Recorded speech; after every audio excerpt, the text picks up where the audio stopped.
Recording by Kohinoor music studio Bakhri Bazar.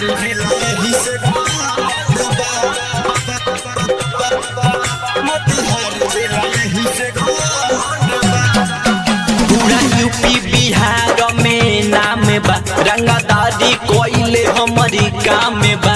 पूरा UP Bihar में नाम बा, रंगदारी कोइले हमारी काम बा। कि हरदम सनकल रहत बड़ा मंड बा, हरदम सनकल रहत बड़ा मंड बा। मोतिहारी जिला यही से घमंड बा, मोतिहारी जिला यही के घमंड बा, मोतिहारी जिला यही से घमंड बा।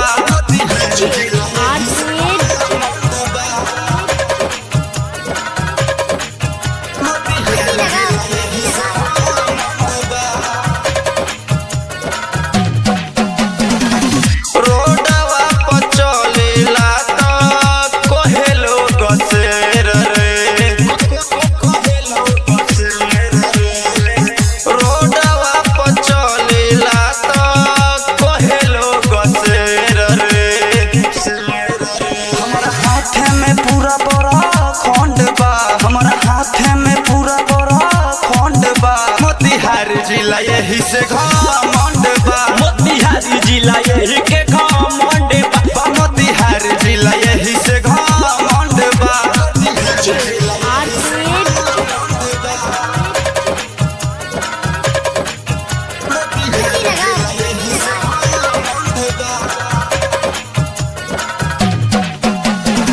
राइटर सरवन भी के मारे सब साथी, मुकेश अपाची के चले चवड़ा छाती। हमारा हाथ में पूरा बड़ा खंड बा, हमारा हाथ में पूरा बड़ा खंड बा। मोतिहारी जिला यही से घमंड बा, मोतिहारी जिला यही के घमंड बा, मोतिहारी जिला यही से घमंड बा। पूरा यूपी बिहार में नाम बा, रंगदारी कोइले हमारी काम बा।